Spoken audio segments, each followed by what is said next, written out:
안녕하세요. 정말 총각입니다. 여러분 혹시 게으름이라고 하는 단어를 들으면 어떠한 이미지가 떠오르나요? 아마 대개는 보통 부정적인 느낌, 그러니까 나태함이나 아니면 생산성의 부족을 떠올리실 겁니다. 하지만 이번 영상의 주제는 조금 달라요. 철학자 버트런드 러셀의 아주 명저서죠. 그 게으름을 찬양하며 이 책을 바탕으로 해서 저만의 어떠한 그 남녀 관계에 대한 해석을 한번 던져볼까 합니다. 일단 버트런드 러셀에 따르면 게으름이라고 하는 것은 단순히 일을 안 하는 것이 아니라 삶에 여유를 더하는 행위라고 합니다. 그러면 이 개념을 남녀 관계에 적용했을 때 우리는 과연 어떤 그 나름대로의 흔히 요새 유행하는 통찰력을 얻을 수 있을까요? 대부분의 현대인들을 보게 되면 이 남녀 관계에 항상 열정적이어야 한다는 그런 압박감을 받고 있습니다. 데이트 스케줄을 빡빡하게 채우고 또 매일매일 연락하고 그리고 상대방의 기운을 24시간 내내 신경 쓰는 거. 근데 오히려 이런 것들이 그 관계를 지치게 만드는 경우가 너무나 많죠. 여기서 제가 질문 한번 해볼게요. 여러분의 사랑은 지금 일처럼 느껴지지 않습니까? 게으름을 찬양하라라고 하는 20세기 위대한 철학자 버트런드 러셀의 조언을 연애에 적용하면 오히려 건강한 관계를 유지하는데 게으름이라고 하는 것이 굉장히 큰 도움이 된다는 것을 알 수 있습니다. 그러니까 과도한 노력 대신에 이제는 여유를 가져볼 때다 그 말이죠. 게으른 사랑이란 여러분 무엇입니까? 일단 적당히 느긋해질 필요가 있어요. 모든 대화가 의미 있어야 한다는 그 강박에서 벗어날 필요가 있습니다. 가끔은 그냥 남자 여자 아무 말 없이 같이 소파에 앉아가지고 TV 보는 시간, 이것이 더 큰 연결감을 줄 수도 있어요. 이것을 우리가 공간의 공유라고 하는 그러한 심리학적인 개념으로 설명하기도 합니다.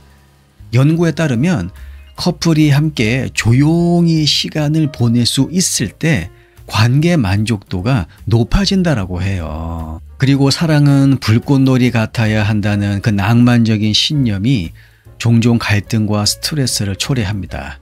하지만 러셀의 철학에 따르면 게으름이라고 하는 것은 드라마틱한 순간이 아니라 잔잔한 행복을 찾는 데 도움이 됩니다.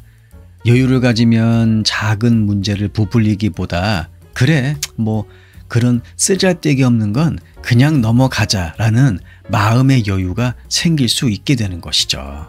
여러분 심리학자 미하이 칙센트미하이 아시죠? 플로우라고 해서 몰입이라고 하는 개념.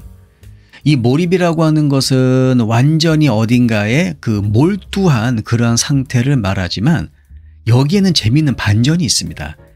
가장 깊은 플로우, 몰입이라고 하는 것은 과도한 활동이 아니에요. 적당히 느슨한 활동에서 나올 가능성이 크다는 것입니다. 예를 들어서 커플이 함께 요리하거나 산책하거나 아니면 퍼즐 같은 거를 푸는 간단한 활동이 감정적 유대감을 훨씬 그 다른 활동들보다 훨씬 더 크게 강화할 수 있다는 그런 연구 결과들이 아주 많죠. 그리고 게으름은 스트레스 감소제로 작용합니다.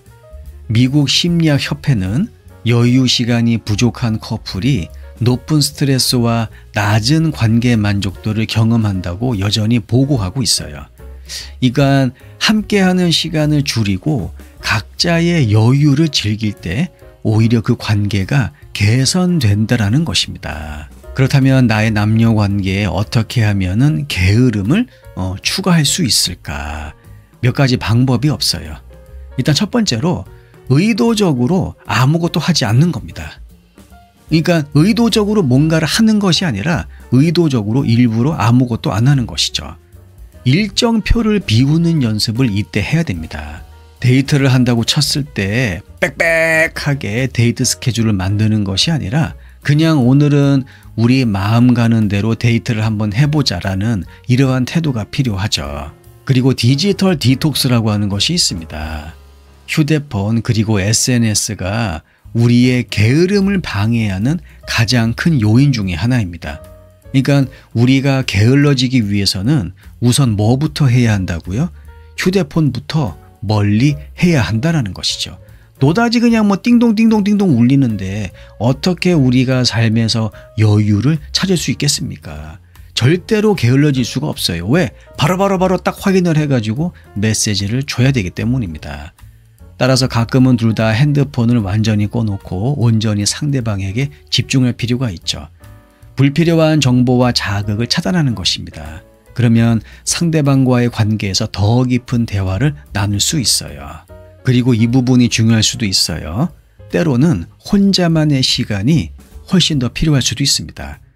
러셀도 진정한 여유는 혼자 있을 때 가능하다고 말했습니다. 내가 충전된 상태에서만 건강한 관계를 유지할 수 있다는 거 꼭 명심하시길 바라요. 버트런드 러셀은 게으름이라고 하는 것이 우리가 진정으로 삶의 즐거움을 누릴 수 있게 해주는 열쇠라고 이야기합니다. 사랑에서도 이건 마찬가지예요. 완벽해야 한다는 그런 부담감을 얼른 벗어내야 합니다. 그리고 느긋한 관계를 즐길 수 있어야 해요. 물론 상대방도 이러한 태도를 가지고 있어야 하겠죠. 나만 그러면은 상대방이 오해할 수도 있습니다. 그리고 이러한 느긋한 관계를 만들어갈 수 있을 때 우리는 더 깊고 지속적인 사랑을 경험할 수 있겠죠? 여기서 이와 관련된 몇 가지 연구 사례를 한번 소개해 드리도록 하겠습니다. 캐나다 브리티시 컬럼비아 대학교의 연구에 따르면요, 서로에게 너무 큰 기대를 가지는 커플보다 적당히 느슨하게 그 관계를 유지하는 커플이 훨씬 더 오래 지속된다고 합니다.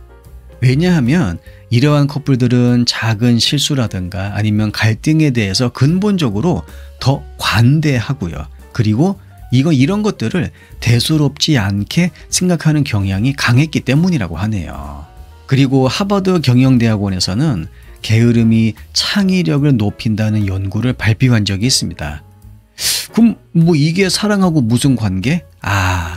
관계를 지나치게 분석하고 관리하고자 하는 그런 사람들보다 느긋하게 약간 조금 거리를 두고 느긋하게 상대방의 어떠한 그 말과 행동 아니면 심리적인 반응을 기다리는 사람들이 더 자연스럽고 창의적인 방식으로 문제를 해결했다는 것이죠. 또한 뉴질랜드의 한 심리학 연구를 보게 되면 주말에 서로 떨어져 지내고 또 월요일에 다시 만남을 하는 그러한 커플이 관계 만족도가 높아졌다는 결과를 발표했습니다. 각자가 가지게 된 여유 있는 그 시간 동안 새로운 대화 주제를 발견을 하는 거죠. 그래서 월요일날 다시 만나게 되었을 때 훨씬 더 풍부하고 재미있는 그러한 대화를 나누게 되었던 것입니다. 사랑은 마라톤이 아니라 산책입니다. 느긋하게 길을 걸을 때 우리는 더 많은 것을 발견하게 되죠. 다시 한번 이야기하지만 게으름은 단순히 아무것도 하지 않는 것, 그것을 의미하는 것이 아닙니다. 여유를 배우고 관계를 더 인간적이고 자연스럽게 만드는 기술이 바로 게으름이에요. 물론 열심히 노력하는 거 되게 중요해요. 하지만 때로는 그냥 같이 멍 때리는 거, 이게 더 큰 행복을 가져다 줄 수도 있습니다. 오늘부터 게으름을 찬양까지는 아니고 한번 그 둘 사이의 관계를 잘 살펴보고 너무너무 열심히 뛰어왔다. 이제 슬슬 게으름을 피울 단계예요. 사랑은 복잡할 필요가 없습니다. 게으름 속에서 우리는 사랑의 진짜 가치를 발견할 수가 있죠. 게으름을 통해서 여러분의 사랑이 더 느긋하고 아름다워지길 바랍니다. 영상 내용이 도움이 되셨다면 구독과 좋아요 부탁드릴게요. 다음 영상에서 뵙겠습니다.